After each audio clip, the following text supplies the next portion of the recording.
vamos enfim falar do Tratado de Tordesilhas. O Tratado de Tordesilhas foi assinado em 1494, portanto, 2 anos depois da descoberta da América por Cristóvão Colombo.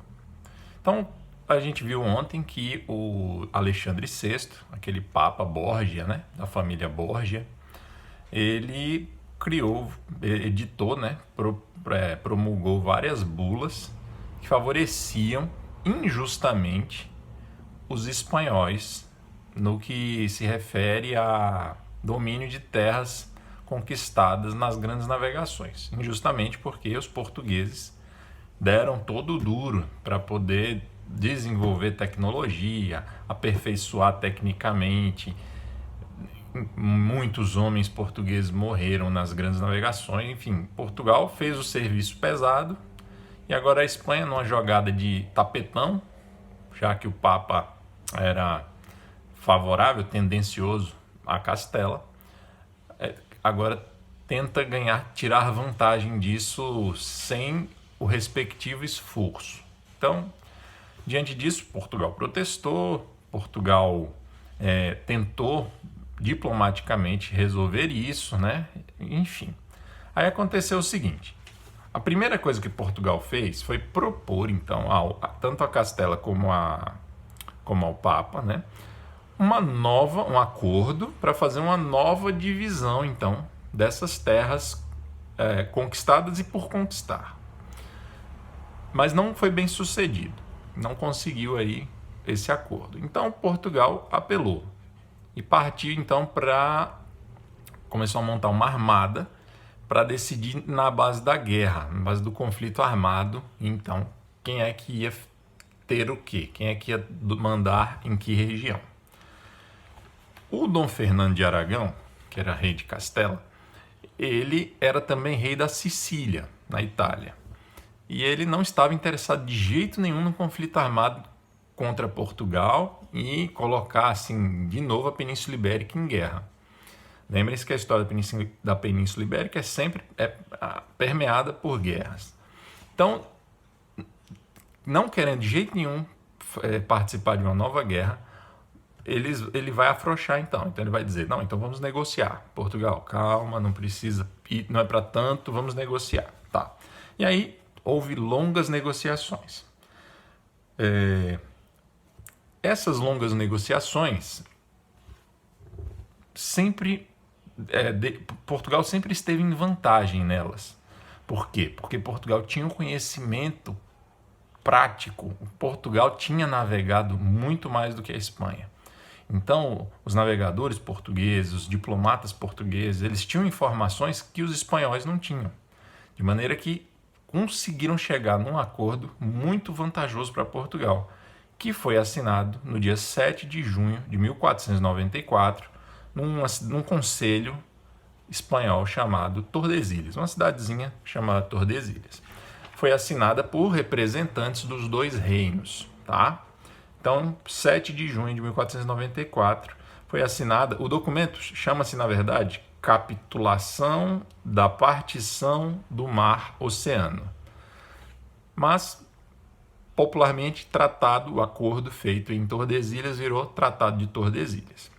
No que consistia esse acordo? Olha só. Ontem eu falei, né, que numa daquelas bulas o Alexandre VI estabeleceu lá, junto à Castela, que iam se contar uma quantidade de léguas partindo ali de um conjunto de ilhas para o ocidente. Então, X léguas para o ocidente, aí traçava uma linha, o que tivesse depois da linha era da Espanha, o que tivesse antes era de Portugal. Portugal fez o quê? Ele conseguiu manter o mesmo padrão de negociação, só que a linha ficaria, então, precisamente demarcada como partindo do arquipélago do Cabo Verde. E, a partir dessa linha imaginária, passando pelo Cabo Verde, navegava-se 370 léguas para o ocidente. E ali traçava-se outro meridiano, e ali seria o limite. Então, eu vou tentar mostrar aqui, eu não tenho um globo, que seria o ideal, nem tem um mapa perfeito para mostrar isso, mas o melhor que eu encontrei aqui rapidinho foi esse aqui. Então vocês acompanhem aí meu dedo que vai dar para entender razoavelmente. Então tá. E tá o Brasil, né? A América do Sul. A América do Norte não aparece aqui. Aqui tá a África, a Ásia, aqui na pontinha a Índia, né? Muito bem, aqui embaixo tá a Oceania. Bem, então Cabo Verde está por aqui, né? No litoral africano. Muito bem. Então o que acontece? Daqui contava-se 370 léguas e traçava-se uma linha imaginária. Essa linha passava mais ou menos no meio aqui da América. Essa ponta aqui do Brasil, ela cortava, tá? Só que essa linha do meridiano, lembrem-se, o meridiano dá a volta no planeta, né? Então não é só... imaginem-se, vamos tentar imaginar que isso aqui é um globo, a linha ela passa aqui, mas ela passa também, digamos assim, atrás. Só que como aqui está no plano, a gente vai ver que ela vai passar aqui e mais ou menos aqui. Mais ou menos aqui, ó. Deixando toda a Índia enquadrada nesse bloco. Então assim, para vocês entenderem, esse bloco aqui, que ia da linha imaginária dos 370 léguas ao ocidente do Cabo Verde, então dessa linha até essa linha, que na verdade é a mesma linha, né? Num globo seria mais fácil de mostrar. Esse blocão de terra aqui, de água, pertence a Portugal. Tudo que já se descobriu e o que fosse se descobrir. E o que pertence à Espanha? O resto do mundo, a outra metade do mundo, que é dessa linha para cá até chegar na linha aqui. Então vocês podem ver que aqui não aparece o Oceano Pacífico. Todo o Pacífico era da Espanha.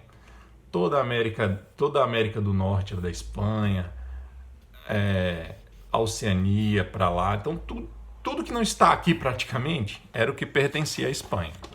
Tá? Então a linha dividia o mundo ao meio e a parte de Portugal é essa que eu mostrei para vocês. Da metade da América do Sul até as Índias. O outro lado era tudo da Espanha.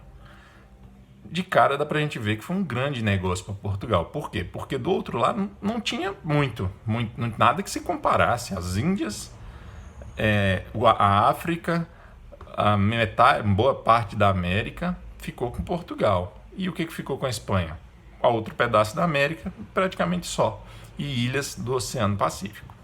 Então foi assim um excelente negócio. Agora esse tratado, ele ainda vai produzir muitas discussões. Por quê? Porque houve imprecisões, naturalmente. Então, por exemplo, não se estabeleceu qual ilha especificamente do arquipélago do Cabo Verde ia ser o marco inicial.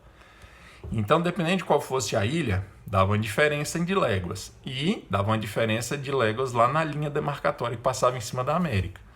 Então ficavam essas discussões, né? É mais para cá, é mais para lá. Eles estabeleceram que fulano de tal, ciclano, eles já disseram o nome dos representantes de Espanha e Portugal. Em até um ano iriam fazer uma viagem para delimitar fisicamente, digamos assim, né? Deixando marcos, se fosse possível, ou em mapas, qual eram os territórios de cada país. Mas isso nunca foi feito. Outra coisa, havia até divergências quanto à medida das léguas. Então, até isso era possível questionar juridicamente. Então, essas discussões sempre existiram. Até quando o tratado for deixar de vigorar, que ele vai deixar de vigorar em 1750. Ele começa em 1494 e vigora até 1750, quando vai ser feito um outro tratado, que é o Tratado de Madrid, que vai substituí-lo. Depois desse dia 7 de junho de 1494, ainda houve algumas outras datas importantes. Olha, no dia 7 de agosto de 1494, a Espanha ratificou, o rei da Espanha ratificou o acordo. Em 5 de setembro do mesmo ano, Portugal ratificou o acordo. Em 1506, 12 anos depois, 1506, o Dom Manuel, o rei português, que é o sucessor do atual, do Dom João II, o Dom Manuel vai solicitar ao Papa que ele emitisse uma bula confirmando aquele tratado. E o Papa Júlio II vai fazer isso em 1506. E em 1514, o Papa Leão X vai renovar com uma nova bula aquele tratado. De maneira que foi muito bem ratificado e confirmado esse tratado pelos papas, pela Santa Sé, digamos assim. Porém, em 1580, então, né, vão acompanhando aí, tá? Quase 100 anos depois, 85 anos depois do tratado ter sido assinado, 1580, vai haver um problema dinástico em Portugal. Dom Sebastião, que é o rei, vai morrer, não vai ter sucessores, o sucessor dele vai ser o rei da Espanha. As coroas de Portugal e Espanha vão se unir, é a União Ibérica. E aí vai ficar de 1580 a 1640, as duas coroas vão ficar unidas. Então são aí 60 anos em que não vai haver Portugal e Espanha separados, tudo vira um reino só. Nesse período, não fazia sentido o Tratado de Tordesilhas. Por quê? Porque para que dividir se tudo pertencia à mesma coroa?